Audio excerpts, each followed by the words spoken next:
Hi, welcome back to my channel.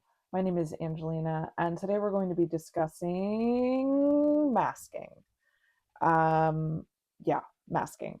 I've been on a little bit of a mental health kick lately, and it all started because I watched those videos about Kendra on the TikTok, fallen in love with her psychiatrist, and then I watched some videos of a psychologist react to them, and it really got me thinking about like so many things in my own life and what I really have gone through to heal and be a different person.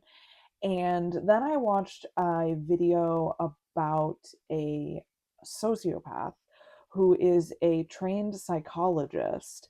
And I thought that is wild. Like, she went and got a PhD in psychology. And she explained in the video, which I will link below, that she selfishly did it in order to learn more about her own disorder. And I was like, that's really smart. That's probably something I would do if I cared that much.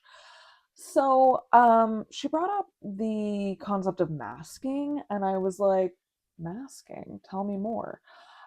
Because my understanding is masking is that it's defined by neurodivergent people who mask around neurotypical people, meaning that they are more inclined to hide their true behaviors and thoughts in order to blend in with neurotypical people. Because unfortunately, neurotypical people run the world, and it's kind of a bummer for me and everyone else.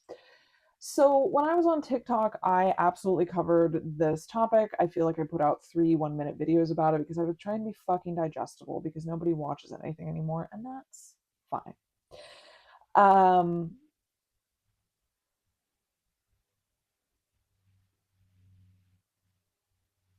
we're just pausing for a minute because I lost my place in the script.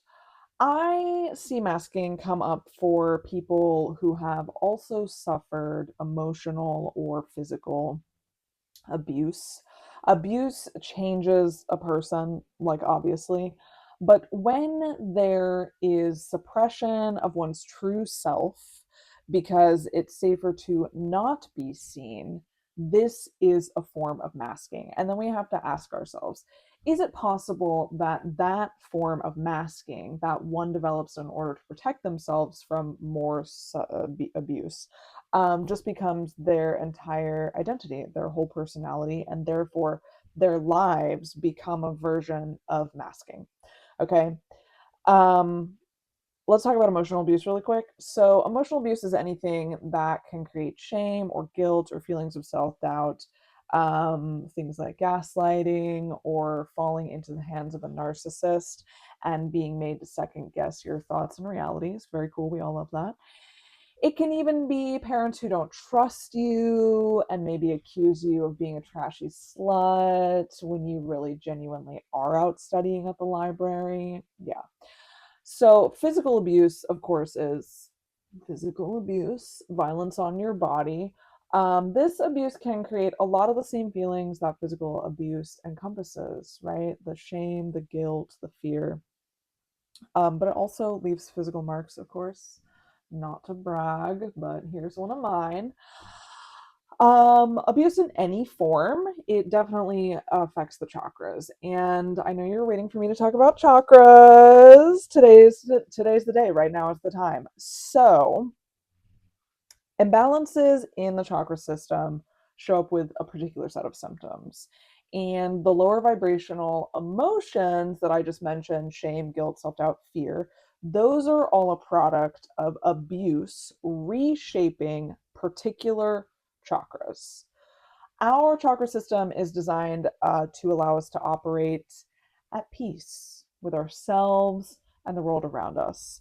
And when this system is working well, we are able to speak our truth, express ourselves fully in communication, sex, and platonic relationships.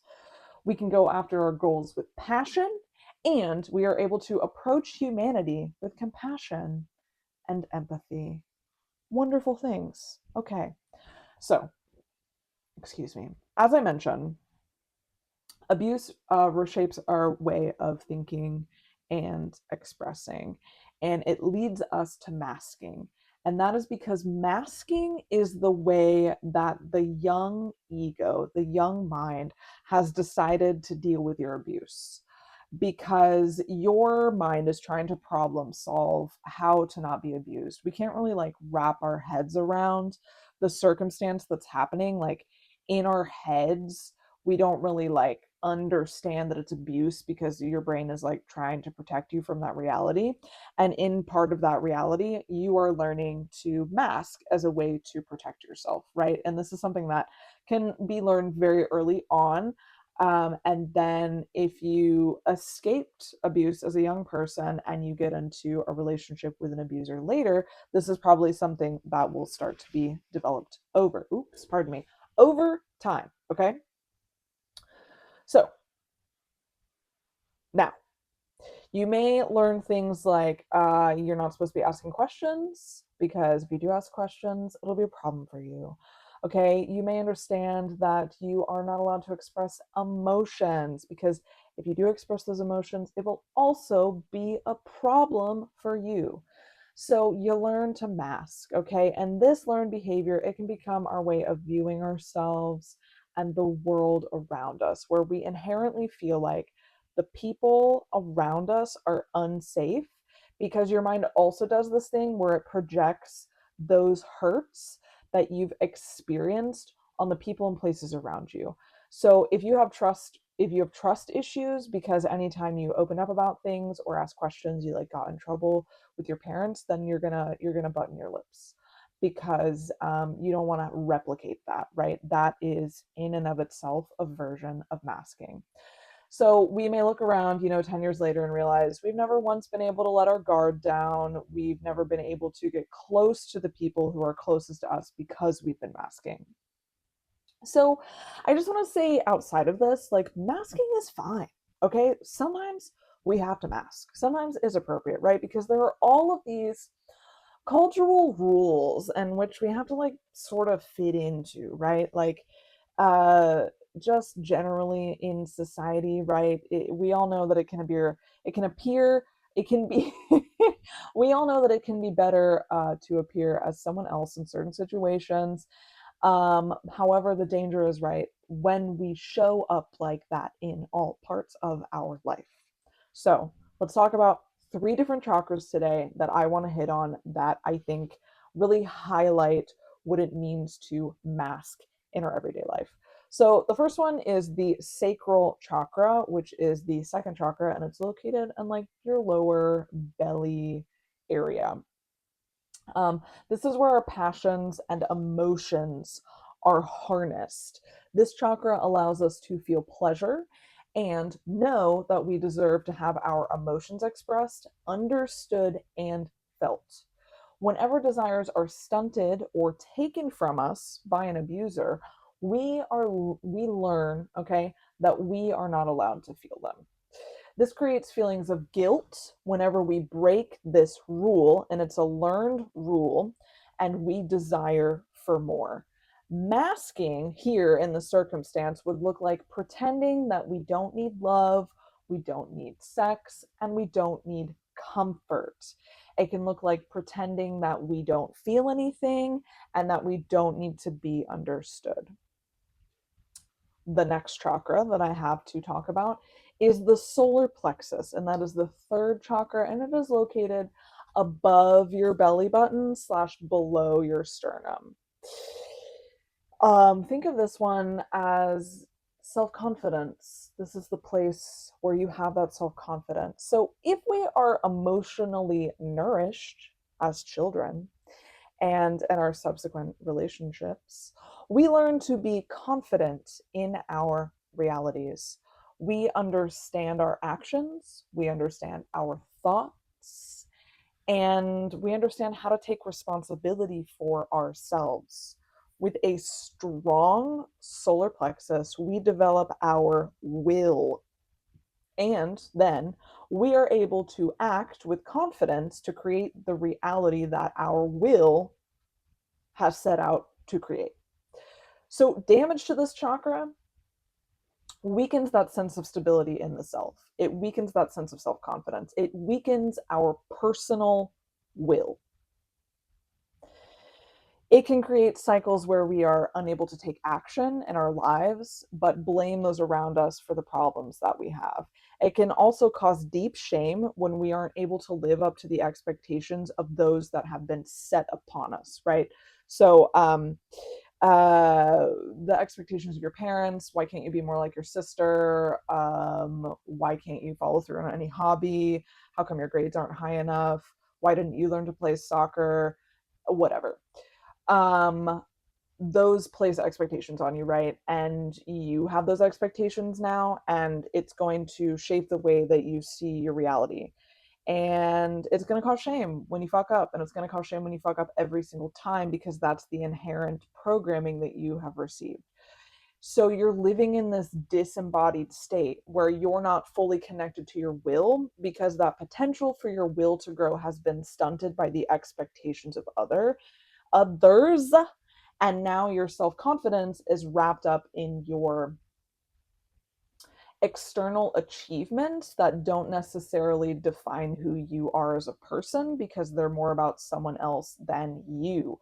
So now you're living in this disembodied state where you are not connected to your will, where you have lost your inherent identity. Okay, you will end up giving away your identity. You are going to be masking in this sense, because you're going to be trying to gain your sense of stability, your sense of self, through living through other people rather than living through yourself.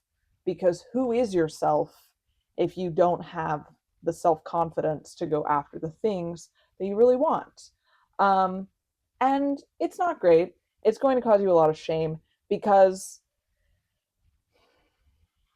how do I even explain this? It's going to cause you a lot of shame because you will not be able to effectively achieve any of the things that you have set out for, and nothing that you ever do will be good enough for the voice in your head or the people around you. And you will end up masking in order to fit into the world around you by essentially assuming other identities. Okay, that's where the mask comes in for the solar plexus. Okay, wrapping it up. So, the last chakra I want to talk about is the heart chakra. And this is the chakra that enables us to give and receive love.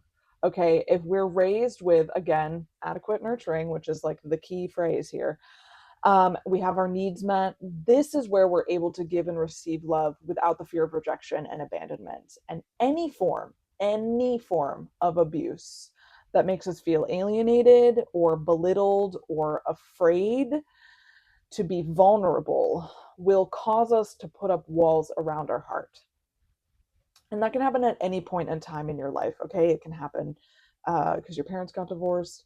It can happen because your grandma died and no one knew how to talk to you about it. It can happen because your partner cheated on you in college and you didn't really have the capacity to deal with it, and so you decided that you were never going to date anybody again. Like, it can happen at any point in your life. Our heart chakra is constantly being pulled on and manipulated. But if we have a stronger foundation of things in our childhood, it enables us to process things better in our adulthood, right? And that's just like life.